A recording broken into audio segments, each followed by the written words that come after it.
Hey guys, what's up?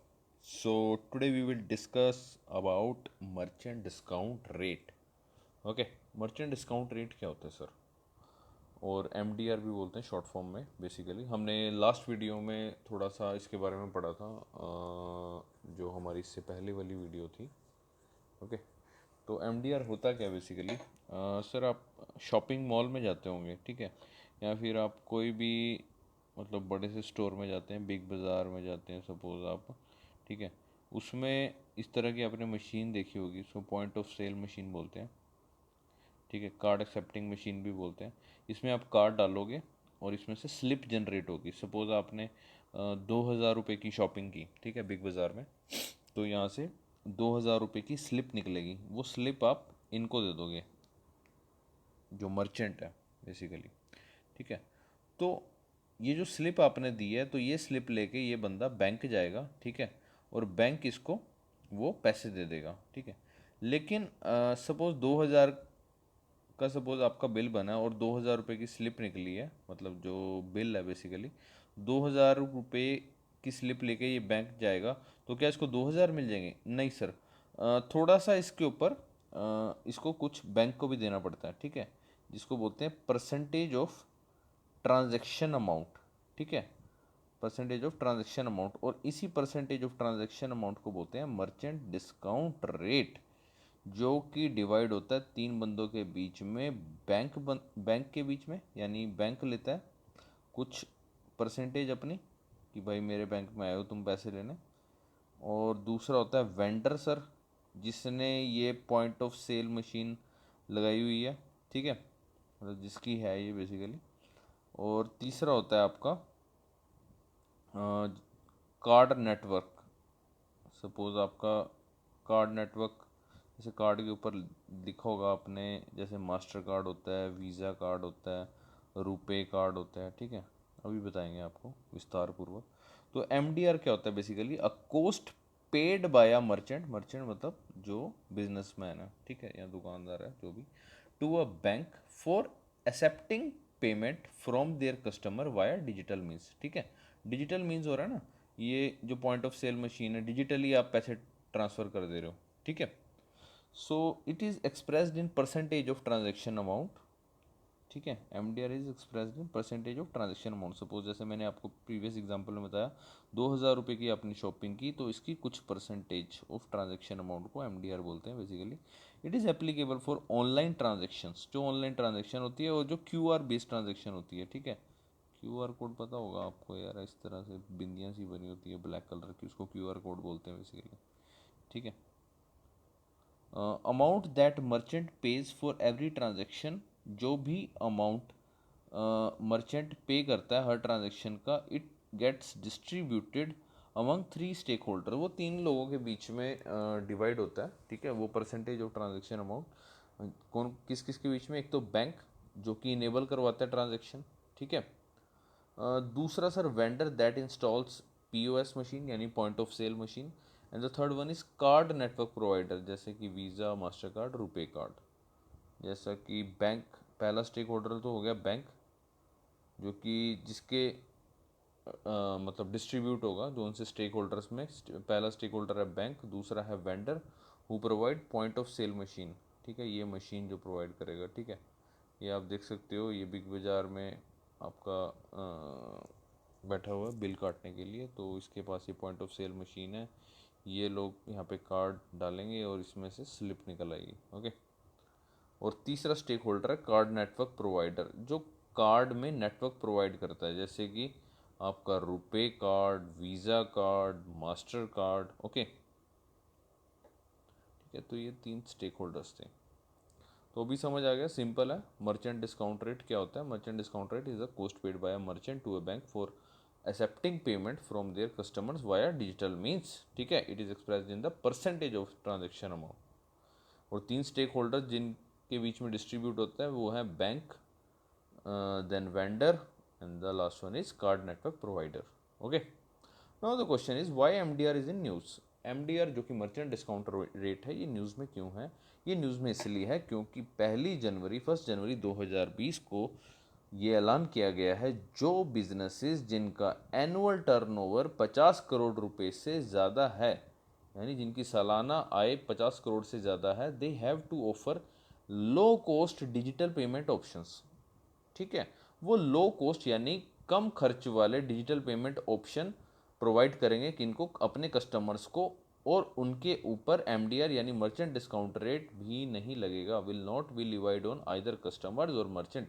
Now the question is low cost digital payment option कौन से हैं, जैसे कि भीम UPI, UPI QR code, Aadhaar pay, debit card, NEFT, RTGS बोले तो real time gross settlement, okay, among others. Um basically इसके पीछे ये है to boost payments via home grown real time payments. ठीक है, home grown real time payment system. ठीक है, ये घर में ही बनी हुई है ना, भीम, यूपीआई, आधार पे। ठीक है, तो जो कि ताकि घर वाली डिजिटल पेमेंट वाली एप्स हैं वो ज़्यादा चाल चलन में आए। ठीक है, UPI at merchant location along with RuPay debit card.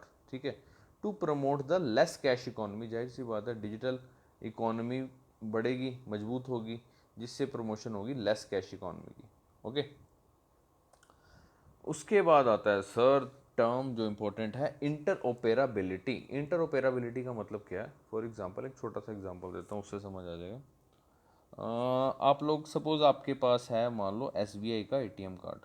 ठीक है, एसबीआई का एटीएम कार्ड है। अब आपको अचानक से रात को पैसे निकालने बहुत ज़रूरी। ठीक है, लेकिन आपके घर के पास जो एटीएम है, एटीएम मशीन है, वो एचडीएफसी वालों की लगी हुई है। क्या एसबीआई का कार्ड एचडीएफसी वाली मशीन में लग जाएगा? बिल्कुल लग जाएगा सर। ठीक है, उसमें कुछ ट्रांजैक्शन होती हैं कि 4 ट्रांजैक्शन फ्री होती हैं, उसके बाद फिर चार्जेस लगते हैं। ठीक है, तो इस चीज़ को बोलते हैं इंटरओपेराबिलिटी, यानी कार्ड एसबीआई का लेकिन लग रहा है एचडीएफसी के एटीएम में, इस चीज़ को बोलते हैं इंटरओपेराबिलिटी। ठीक है, सिंपल एग्जांपल, फॉर एग्जांपल जैसे ये पिक्चर में है। अब पिक्चर में मान लो, सपोज इस पिक्चर से ये समझ आता है, सपोज आपके पास कोई हेल्थ कार्ड है। ठीक है, अब आपको कोई बीमारी होगी, सपोज आपको ये ऑक्सीमीटर की फ़ोटो लगी हुई है, बीपी चेक करते हैं इससे। ठीक है, सपोज आपने ऑक्सीमीटर सॉरी बीपी चेक करवाना है, तो वहाँ पे भी ये हेल्थ कार्ड चल जाएगा। कोई मेडिसिन लेनी है, वहाँ पे भी सेम हेल्थ कार्ड चल जाएगा। कोई हार्ट की बीमारी है, वहाँ पे भी। कोई डॉक्टर से मिलना है, वहाँ पे भी। और कोई भी मतलब बीमारी चेक करवानी है तो वहाँ पे भी। तो इसको बोलते हैं इंटरओपेराबिलिटी। ओके, तो विस्तार पूर्वक पढ़ेंगे इंटरओपेराबिलिटी क्या होती है। एबिलिटी ऑफ ए कंप्यूटर और any technology to exchange and make use of information between different technology platforms. ठीक है, for example mobile phone connection in India, जैसे कि मोबाइल फ़ोन कनेक्शन में होता है customer can switch service provider without changing number. कई बार होता है ना कि जैसे आपके सपोज कहते हैं कि जियो के नेटवर्क नहीं आते, तो लोग सपोज आपका जियो का नंबर है एक्स वाई जी जो कुछ भी है। ठीक है, उसको आपने पोर्ट कराना है सपोज एयरटेल में। ठीक है, आपका नंबर पोर्ट हो जाएगा, लेकिन ये सॉरी कनेक्शन पोर्ट हो जाएगा, लेकिन जो नंबर है वो सेम रहेगा। तो इसको क्या बोलते हैं? इंटरओपेराबिलिटी। ठीक है, सिंपल है sir. Now the question is what does it mean in the Indian financial system. इसका इंडियन फाइनेंशियल सिस्टम से क्या लेना देना है interoperability? Interoperability is a consumer friendly feature. जाहिर सी बात है, the fact that a customer of an XYZ bank can use his debit और credit card at any other banks ATM, जैसे कि मैंने पहले बताया था, to withdraw money because the entire ATM network is interoperable. ठीक है, इंटायर एटीएम नेटवर्क है वो इंटरओपेरेबल है। Okay, in India card payments, ATM transaction and even insurance policies are interoperable. ठीक है, ये चीज़ ध्यान रखना। There has been push towards, अभी लोग पुश कर रहे हैं towards getting bank accounts interoperable. ठीक है, as well, but that has not been happened yet, लेकिन अभी तक हुआ नहीं है। इससे क्या फ़ायदा होगा? जाहिर सी बात है ना, बैंक अकाउंट अगर इंटरओपेरेबल हो गए, फॉर एग्जांपल आप एसबीआई में गए वहाँ पैसे जमा करवाने।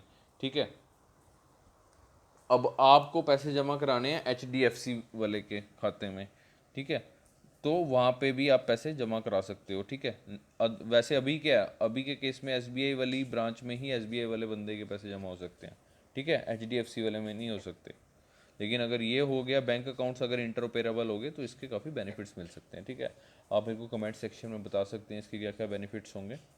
Now the next question is what is the latest बज अराउंड इंटरऑपरेबिलिटी। अभी इंटरऑपरेबिलिटी की बात क्यों चल रही है? इंटरऑपरेबिलिटी अभी सोच रहे हैं कि डिजिटल वॉलेट्स होते हैं, जैसे कि आपका पेटीएम हो गया, ठीक है, गूगल पे हो गया, ये सारे डिजिटल वॉलेट्स हैं, ठीक है, एयरटेल मनी, ये सारे डिजिटल वॉलेट्स हैं।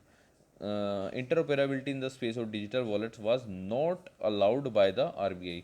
आरबीआई ने अलाउ नहीं की हुई भैया इंटरऑपरेबिलिटी डिजिटल वॉलेट्स में, ठीक है।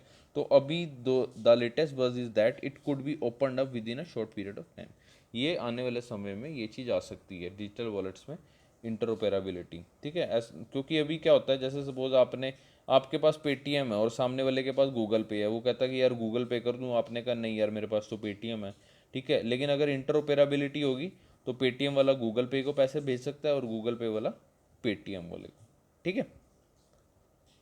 So this would allow, for instance, a free charge wallet user to pay to another person using a Paytm wallet and vice versa. ठीक है।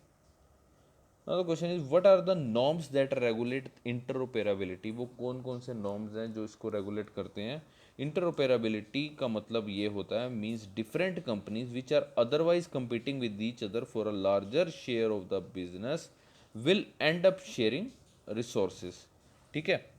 इंटरऑपरेबिलिटी का मतलब ये है कि भैया अब से दो कंपनियां हैं वो एक दूसरे के रिसोर्सेज शेयर नहीं कर सकती, ठीक है। अगर करेगी तो उस पर चार्ज लगेगा। फॉर एग्जांपल जैसे मैंने शुरुआत में बताया था, अगर आप एच डी एफ सी के बैंक एटीएम में अपना एस बी आई का कार्ड लेके जाओगे तो शुरुआत की 2-3 ट्रांजेक्शन तो फ्री होंगी, लेकिन उसके बाद आपको क्या लगेगा? चार्ज लगेगा सर, ठीक है। That means that there will be a charge put on such interoperable transaction as a cost of using other company network। जाहिर सी बात है ना, आप दूसरी कंपनी का नेटवर्क यूज़ कर रहे हो तो चार्ज तो लगेगा ही लगेगा, ठीक है। Currently similar charges are paid for using one bank ATM card at another bank ATM beyond a certain number of free transaction in a month। जैसे मैंने पहले बताया, for similar transaction between wallets जो कि डिजिटल वॉलेट्स हैं, the RBI will need to develop rule around interchange fees, ठीक है। RBI को रूल्स डेवलप करने चाहिए, ठीक है, ताकि डिजिटल वॉलेट्स में भी इंटरऑपरेबिलिटी आ जाए, ठीक है, और बैंक अकाउंट में भी इंटरऑपरेबिलिटी आ जाए। तो आपके पास टर्म आ सकती है, इसके बारे में आपको लिखना होगा, ये मेंस का क्वेश्चन बन सकता है, ठीक है। So thanks for watching, please review share and subscribe, और वीडियो अच्छी लगे तो प्लीज़ भाई लाइक कीजिए, like. Thank you so much.